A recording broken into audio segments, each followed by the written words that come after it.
Hey guys, Neoma says, so big news. Arsenal have been linked with Bakari Soumare from Lille. Yes, Arsenal going back to Lille to get more players and a quality defensive midfield player in Soumare. So happy around that. I'll be giving you my thoughts on that. Also, Jordi Osei Tutu, if you don't know, check out my loan report from last season on him. He has been linked to Cardiff. I'll be giving my thoughts around that. And also, Folarin Balogun been linked with Southampton and Cardiff. This guy's a wanted man. He really is. So many teams want him. They want him for an 8 million potential transfer. So I'll be giving my thoughts on that. But until then, do remember, continue supporting the channel. It really does help. Continue to like, subscribe, and remember, leave your comments below. Now, let's get started.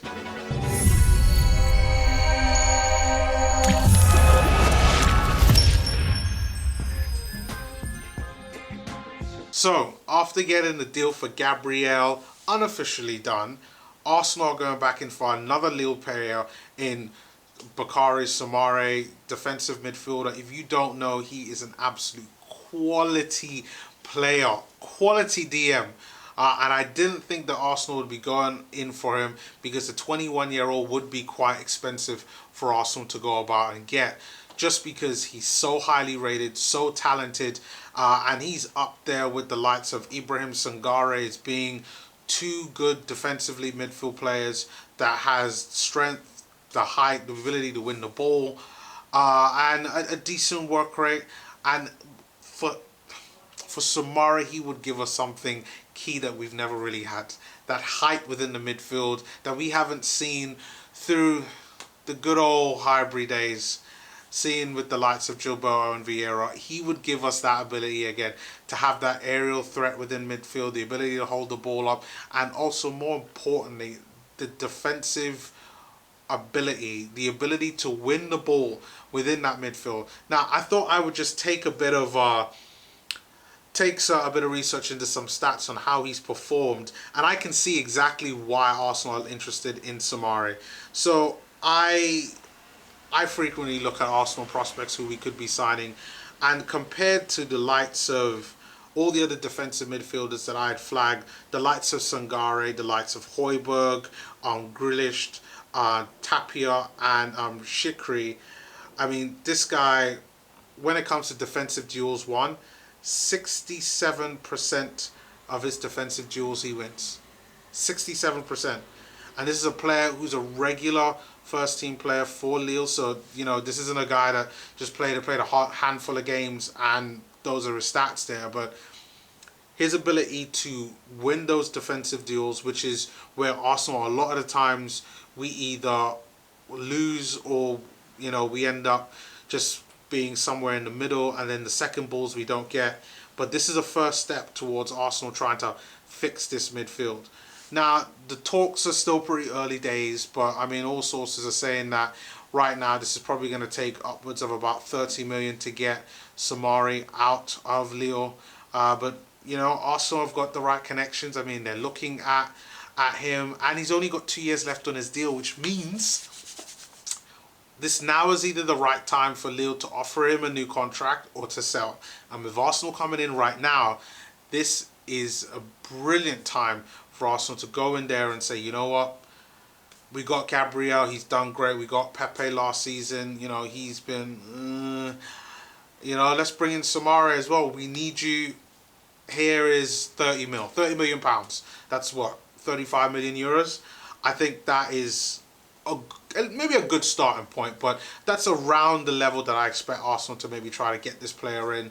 You know, maybe we could do some type of swap deal with Guendouzi. I mean, it's still early days. I know there are talks of PSG and all these other clubs in regards to Guendouzi, but who knows? We have assets that can potentially be sold in order to finance this deal, and this is the type of deal that we want. It really is. I mean, let me just give you a shout at some of his other stats as well that I took a look on Y-Scout.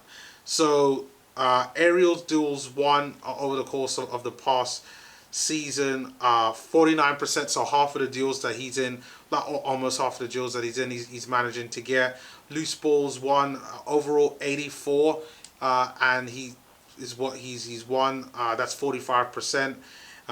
That he's done pretty well, and his interceptions are actually pretty good as well.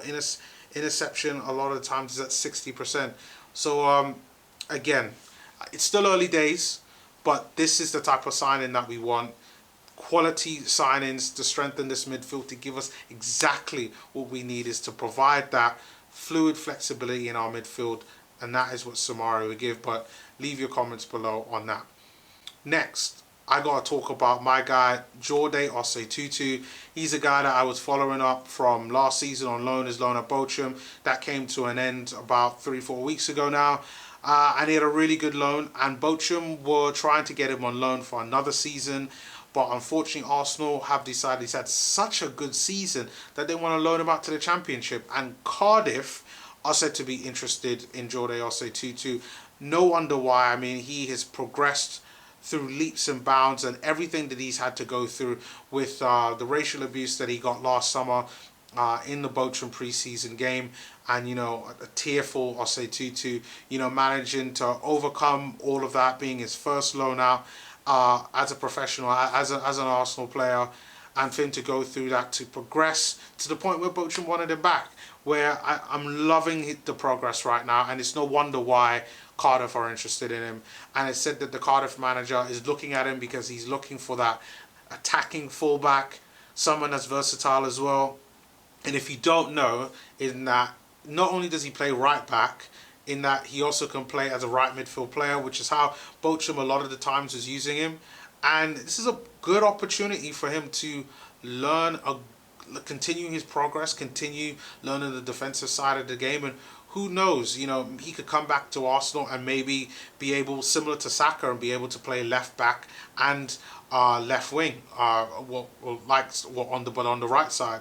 So this is a good opportunity for Osei Tutu to progress in that way. And also with the Championship, we as fans will then have a better idea on how he's doing, how does he stack up to a Premier League level, because it's one thing seeing him at Bochum, him progressing as he has been, but how would he then do where playing in England, it's going to be a lot more familiar to him, which I think is a good thing. How is he going to be able to promote being in the Championship, which is a hard league to be in, and who knows, I'm not familiar what Cardiff has done previously, but maybe Osei Tutu is what Cardiff needs in order to progress and potentially get promoted next season to the Premier League. And I will be definitely starting up my loan reports again and keeping you guys really informed on how he's going to be doing. But this is great news for Jordi Osei Tutu. So yeah, good for him if this goes through. And finally, let's talk about Folarin Balogun. He has been linked now with Southampton as well as Brentford in the Championship. It is said that the young man is hot prospect, and I can understand why. There has been rumours, obviously, within the Arsenal academy setup that he wanted to leave. This was kind of confirmed at the end of June, and it's understandable, and I talked about this briefly before in some of my previous videos. Obviously, he knows that there are many different players ahead of him, and he's not going to get that much game time. And now it's said that Southampton are looking at him along with Brentford.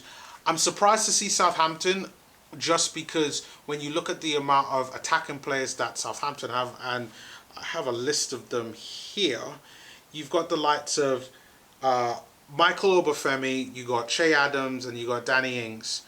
And yes, I guess Balogun would make the fourth, but you really expect Danny Ings and Obafemi to be like the main guys. And Che, who a couple seasons ago was lighting it up on fire, I think against Birmingham City in the Championship, and he's come to Southampton and hasn't really kicked on as much as I think a lot of people would have thought. Arsenal were also interested in him at one point, but I expect Che Adams to get more chances at Southampton, and it looks like they're going after Balogun, probably not to be obviously in the first team, but probably be more as a rotational player for Southampton. I'd be quite surprised if he gets game time, but when you think of they've only got 3 kind of strikers, you probably have to expect that Balogun for the most part is going to be a rotational player, and it will probably give him good experience. So if you're a Southampton fan watching this, this is probably a good deal. Same thing with Brentford. I mean, Brentford, they've lost a lot of their good players in recent years, and I know that their striker is being linked away from Brentford.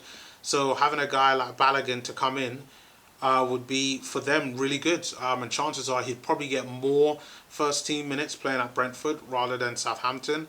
However, you got to think about it. Who's the one that's going to be paying his wages? There's stories that he's had interest from lots of other clubs. I believe Wolfsburg are interested in him as well, and I think Juventus are also interested in him as well. And he just got to ask himself, like, what's the best thing for him? Is it all about the money? Is it all about the game time? And I mean, a young player, I've heard his camp talking about money, and yeah, I mean, either way, I think that he's going to be talented, and I think whatever the case is, he's going to be at least a good player at the very least. So it'd be interesting to see him at Southampton, because we might see him in the Premier League against Arsenal. But if I'm Balogun, you go to Brentford, mate. They're going to give you the game time you want, and it's Brentford are probably going to get promoted next season. So again, he'll get a good first team setup, good opportunity to play first team minutes, which I think it'll be good for him. But who knows what's going on with these young players now? It's all about money, so I wouldn't be surprised to see him go to one of the giants like Juventus, or maybe even like a Bayern Munich, and go within their academy setup just because the money is better. But let's see what really happens around that. But guys, thank you very much for watching the video right now. Please do continue to leave your comments below, and I love all the support that's been happening over the last couple of videos. I've started to become more consistent doing the videos once again, and I want to continue that at the very least until the season starts up. I'm still working on a lot of things, trying to pull over my ideas together on how I really want the channel to progress and how I really want to kind of attract more viewers to my content. So do leave your comments below and like the videos and subscribe, and I will see you all next time. Peace.